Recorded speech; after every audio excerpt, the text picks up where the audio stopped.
दोस्तों आज के इस वीडियो का टॉपिक है एनओ एनसी और कॉमन पॉइंट क्या होता है और इनका उपयोग कैसे किया जाता है। दोस्तों ये जो एनओ एनसी पॉइंट होते हैं ये हमारे इलेक्ट्रिकल के अंदर काफी ज्यादा जरूरी होते हैं। जब तक हम इन तीनों पॉइंटों को नहीं समझ जाते तब तक हम इलेक्ट्रिकल के अंदर शुरुआत नहीं कर सकते। अगर आप इलेक्ट्रिकल की ड्रॉइंग भी पढ़ना चाहेंगे तो आपको एनओ एनसी कॉमन पॉइंट आना ही चाहिए। जिस तरीके से दोस्तों इंग्लिश सीखने के लिए सबसे पहले हमको एबीसीडी आना ही चाहिए, इसी तरीके से अगर आप इलेक्ट्रिकल के अंदर स्टार्ट कर रहे हैं तो आपको ये एनओएनसी कॉमन पॉइंट जरूर आना चाहिए। या फिर आप ऐसे भी बोल सकते हो ये एनओएनसी जो है ये हमारे इलेक्ट्रिकल की एबीसीडी है। तो दोस्तों आज मैं आपको एनओ एनसी और कॉमन ये क्या होता है और इसका उपयोग कैसे किया जाता है ये मैं आपको अच्छे से समझा दूंगा।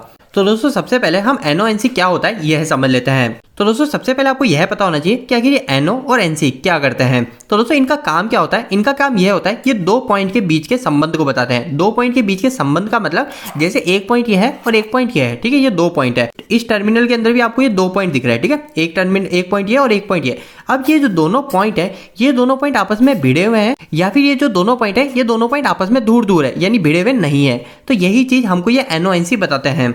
आपस में भिड़े हुए का मतलब यह है कि अगर इस पॉइंट पे मैं इधर कोई भी सप्लाई देता हूं, जैसे अगर मैंने इधर फेस दिया तो वो फेस मेरे को इधर मिल जाएगा, और अगर ये आपस में दोनों टच नहीं होंगे तो अगर मैंने इधर फेस दिया तो वो फेस मेरे को इधर नहीं मिल पाएगा क्योंकि ये आपस में टच नहीं है।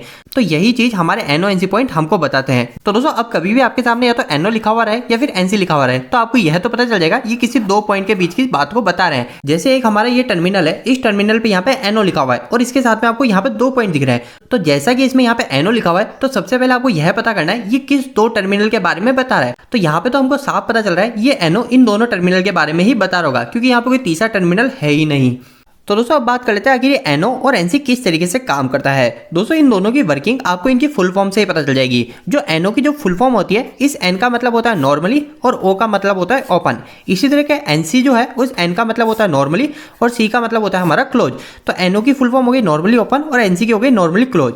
अब दोस्तों इसकी फुल फॉर्म से हम इसकी वर्किंग को समझ लेते हैं। सबसे पहले हम एनओ की बात कर लेते हैं, तो जिसका मतलब है नॉर्मली ओपन। अब दोस्तों ओपन का मतलब तो आपको पता ही है, ओपन का मतलब हो गया वो दूर दूर है मतलब खुले हुए हैं। और क्लोज का मतलब क्या होता है, क्लोज का मतलब है कि वो दोनों आपस में जुड़े हुए हैं। ये चीज आपको पता है।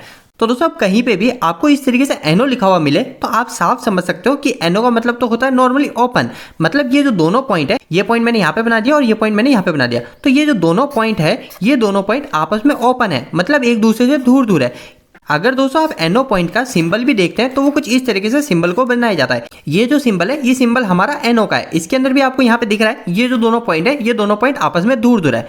पर दोस्तों अगर हम इस एनसी की बात करें तो एनसी का मतलब जैसे मैंने आपको बताया एनसी का मतलब होता है नॉर्मली क्लोज। तो जैसे ये वाला पॉइंट मैंने इधर बनाया और दूसरा पॉइंट ये मैंने इधर बनाया तो ये जो दोनों पॉइंट है ये दोनों पॉइंट आपस में भिड़े हुए हैं। क्लोज का मतलब हमको पता है ये दोनों आपस में भिड़े हुए हैं। तो एनसी का जो सिंबल होता है उस सिंबल से भी आपको पता चल जाएगा एनसी का जो सिंबल होता है वो कुछ इस तरीके से बनाया जाता है। तो इस सिंबल में भी आपको ये दिख रहा है ये दोनों पॉइंट्स आपस में भिड़े हुए हैं। अगर मैं इधर फेस की सप्लाई दी तो वो फेस की सप्लाई मेरे को इधर मिलती रहेगी एनसी के अंदर, और अगर एनओ के अंदर मैंने इधर फेस की सप्लाई दी वो मेरे को दूसरी साइड नहीं मिलेगी। क्यों नहीं मिलेगी, क्योंकि ये आपस में ओपन है, हमको यहाँ से दिख रहा है। तो दोस्तों अभी तक हमको एनओ एनसी क्या होता है और ये कैसे काम करता है यह पता चल गया। अब दोस्तों हम यह जान लेते हैं आखिर इसको उपयोग में कैसे लिया जाता है। तो दोस्तों इन दोनों का उपयोग हमारी किसी भी चीज को या तो स्टार्ट करने के लिए उपयोग में लेते हैं या फिर हम उसको स्टॉप करने के लिए, या तो हम चालू करने के लिए उपयोग में लेंगे या फिर बंद करने के लिए। तो दोस्तों इसको समझने के लिए काफी सिंपल सी बात यह है कि मेरे पास में एक ये बल्ब है, मतलब मेरे पास में एक ये लैंप है। अब इस लैंप को मैं एक बटन की सहायता से स्टार्ट करना चाहता हूं, तो मैं यहाँ पे कौन सा बटन लूंगा। तो दोस्तों मैं यहाँ पे एनओ पुश बटन को लगाऊंगा। यहाँ पे एनओ पुश बटन किस लिए लगाऊंगा, क्योंकि एनओ पुश बटन जो होता है वो आपस में ओपन रहता है, मतलब ये दोनों पॉइंट आपस में भिड़े हुए नहीं रहते हैं। तो ये जो हमारा लैंप है इस लैंप को चलाने के लिए एक फेस और एक न्यूट्रल चाहिए। तो इस लैंप को न्यूट्रल तो मैं डायरेक्ट दे देता हूँ और जो हमारा जो फेस है वो फेस मैं हमारे एनओ के दूसरे पॉइंट से दे देता हूँ। तो मैंने एनओ के किसी भी एक पॉइंट से दे दिया, तो मैंने यहाँ पे इसको ऐसे जोड़ दिया। अब जो हमको लैंप को एक फेस की सप्लाई देनी है वो फेस की सप्लाई हम एनओ के दूसरे पॉइंट पे दे देंगे। तो हमने ये यहाँ पे सप्लाई दे दी। अब दोस्तों ऐसा करते ही क्या होगा, हमारा लैंप तो चलेगा नहीं क्योंकि लैंप को तो सिर्फ अभी न्यूट्रल मिल रहा है। फेस तो हमारा इस एनओ पॉइंट के यहीं पे ही रुका हुआ है क्योंकि हमारा जो एनओ पॉइंट होता है ये आपस में कनेक्ट नहीं होता है। अब दोस्तों इस एनओ पॉइंट को कनेक्ट करने के लिए हम कुछ इस तरीके के बटन लगा देते हैं। तो दोस्तों जैसे मैंने इस बटन को यहाँ से दबाया तो इस बटन के दबाते ही यहाँ से ये ऊपर से प्रेशर पड़ेगा और ये जैसे ही प्रेशर पड़ेगा तो ये हो जाएगा हमारा ऐसे क्लोज। तो जैसे मैंने इस बटन को दबाया और ये क्लोज हुआ तो हमारी जो फेस की सप्लाई है वो फेस की सप्लाई मेरी इधर आके और हमारा ये लैंप चालू हो जाएगा। तो दोस्तों इसी तरीके से हमारा एनओ स्विच काम करता है।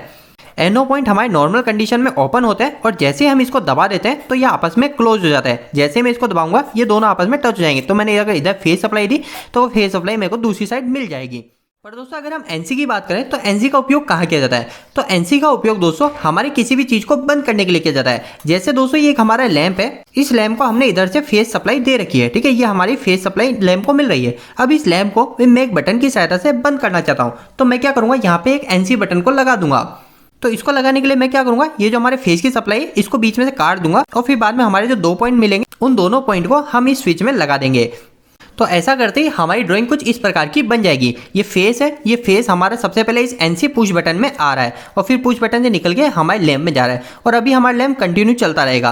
पर दोस्तों अब हमको इसको लैंप को बंद करना है, तो हम क्या करेंगे, इस एनसी पुश बटन को दबाएंगे। इस एनसी पुश बटन को हम जैसे ही दबाते हैं तो हमारा ये ऊपर से यहाँ से इस पर प्रेशर पड़ता है और जैसे इस पर प्रेशर पड़ता है तो ये हमारा यहाँ से इस तरीके से खुल जाता है और हमारी जो फेस सप्लाई इधर से इधर जा रही थी वो जाना बंद हो जाएगी। तो हमको इन सब चीज़ों से क्या पता चला, हमारा जो एनओ पॉइंट होता है वो एनओ पॉइंट आपस में ओपन रहते हैं, नॉर्मल कंडीशन में ओपन रहते हैं, पर जैसे ही हम उस पर प्रेशर लगाते हैं, मतलब उसको ऊपर से दबाते हैं, तो वो आपस में क्लोज हो जाते हैं। तो हमारा एनओ तो कुछ इस तरीके से काम करता है। पर अगर हम एनसी की बात करें तो एनसी के अंदर क्या होता है, एनसी हमारे नॉर्मल कंडीशन के अंदर क्लोज होते हैं। इसकी फुल फॉर्म में भी यही है, नॉर्मली क्लोज। तो हमारे नॉर्मल कंडीशन में ये आपस में क्लोज रहेंगे, पर जैसे ही मैं इसको यहाँ से ऊपर से दबाता हूँ तो हमारे जो दोनों पॉइंट है ये दोनों पॉइंट आपस में ओपन हो जाएंगे, क्योंकि हमारे जो बीच में भिड़ रही पत्ती है, जैसे मैं ऊपर से दबाऊंगा तो ये पत्ती नीचे आ जाएगी और हमारे दोनों पॉइंट ओपन हो जाएंगे। अब दोस्तों तीसरी चीज को समझ लेते हैं, कॉमन पॉइंट। आखिर ये कॉमन पॉइंट क्या होता है? तो दोस्तों ये जो कॉमन पॉइंट होता है ये आपको अधिकतर कहाँ देखने को मिलेगा, तो ये आपको ज़्यादातर या तो किसी रिले के अंदर देखने को मिलेगा या फिर हमारे जो टाइमर होते हैं उन टाइमर के अंदर देखने को मिलेगा। तो दोस्तों जैसे ये है हमारे पास में एक टाइमर, तो इस टाइमर के अंदर आपको कॉमन, एनओ और एनसी तीनों पॉइंट देखने को मिलते हैं। तो दोस्तों अभी इस वीडियो के अंदर हम कॉमन पॉइंट को शॉर्ट में समझ लेते हैं, मतलब जल्दी से समझ लेते हैं। अगर आपको इसके ऊपर डिटेल वीडियो चाहिए होगा तो आप कमेंट बॉक्स से कमेंट करके बताइएगा, मैं इस टाइमर के ऊपर एक अच्छे से वीडियो बना दूंगा। उस वीडियो के अंदर आप कॉमन पॉइंट को अच्छे से समझ जाओगे। तो दोस्तों हमारा जो कॉमन पॉइंट होता है उस कॉमन पॉइंट के साथ में हमारे टोटल 3 कॉन्टैक्ट होते हैं।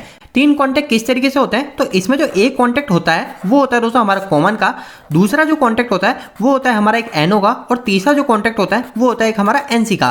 तो आपको मैं यहाँ पे बना के दिखा देता हूँ। ये मैंने बना दिया एक कॉन्टैक्ट, ये बना दिया मैंने दूसरा कॉन्टैक्ट और ये बना दिया मैंने तीसरा कॉन्टैक्ट। तो हमारा पहला कॉन्टैक्ट तो कॉमन का हो गया, दूसरा जो कॉन्टैक्ट है ये कॉन्टैक्ट हो गया हमारा एनओ का और ये जो तीसरा कॉन्टैक्ट है ये हो गया हमारा एनसी का। इसी तरीके से दोस्तों आपको यहाँ पे भी 3 कॉन्टैक्ट दिख रहे हैं, नंबर 1, नंबर 2 और नंबर 3, और इसी तरीके से आपको इसमें भी दिख रहे हैं नंबर 1, नंबर 2 और नंबर 3। मतलब हमारा जो कॉमन पॉइंट होता है उस कॉमन पॉइंट के साथ में एक एनओ पॉइंट और एक एनसी पॉइंट भी रहता है।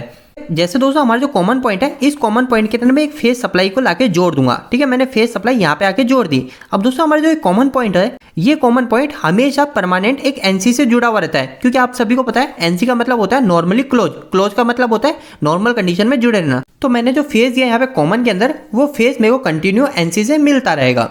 पर दोस्तों हम सभी को पता है टाइमर का काम क्या होता है, टाइमर के अंदर हम कुछ काउंटिंग कर सकते हैं। तो जैसे ही हमारा टाइमर है, इस टाइमर के अंदर मैंने 10 सेकंड सेट कर दिया तो 10 सेकंड तक तो हमने जो कॉमन में फेस दिया वो फेस हमको एनसी से मिलता रहेगा और हमने यहाँ पे जो भी चीज जोड़ी वो लोड हमारा कंटिन्यू चलता रहेगा। पर 10 सेकंड पूरे होने के बाद हमारा जब टाइमर ऑन हो जाएगा तो उसके ऑन होते ही हमारे एनसी से सप्लाई कट होके ये कॉमन की सप्लाई हमारे एनओ में चले जाएगी और एनओ पे हमारा जो भी लोड जुड़ा हुआ है वो लोड हमारा कंटिन्यू चलने लग जाएगा। तो इस तरीके से हमारा कॉमन पॉइंट काम करता है। वैसे दोस्तों ये एनओ, एनसी और कॉमन पॉइंट क्या होता है और कैसे काम करता है, इसके ऊपर मैंने काफी अच्छा आर्टिकल हमारी वेबसाइट पे भी लिख रखा है। अगर आप हमारी वेबसाइट से जुड़ के भी इलेक्ट्रिकल के आर्टिकल हिंदी में पढ़ना चाहते हो तो इसके लिए आप गूगल पे जाके सर्च मार सकते हो इंजीनियरिंग दोस्त। आपको यहाँ पे काफी अच्छे आर्टिकल इलेक्ट्रिकल से जुड़े हुए हिंदी के अंदर मिल जाएंगे। और दोस्तों आपको वहाँ पे हमारे आर्टिकल कैसे लगते हैं प्लीज मुझे वहाँ पे कमेंट बॉक्स में कमेंट करके जरूर बताइएगा। तो दोस्तों उम्मीद है कि इस वीडियो के माध्यम से मैंने आपको एनओ, एनसी और कॉमन क्या होता है ये समझा दिया होगा। अगर आपके कॉमन के ऊपर अभी भी कोई भी क्वेश्चन है तो आप कमेंट बॉक्स में कमेंट करके मुझे बताइएगा। मैं एक टाइमर के ऊपर एक डिटेल वीडियो बना दूंगा, उसके अंदर आप कॉमन पॉइंट को अच्छे से समझ जाएंगे। दोस्तों आपको यह वीडियो कैसा लगा, इस वीडियो को लाइक करके जरूर बताएं। अगर आपका कोई भी सवाल इस वीडियो के प्रति इलेक्ट्रिकल से जुड़ा है तो आप मुझे नीचे कमेंट बॉक्स में कमेंट करके पूछ सकते हैं। इलेक्ट्रिकल वीडियो अगर आप हिंदी में देखना पसंद करते हैं आज हमारे चैनल को सब्सक्राइब कर लीजिए। आज के लिए इतना ही, धन्यवाद।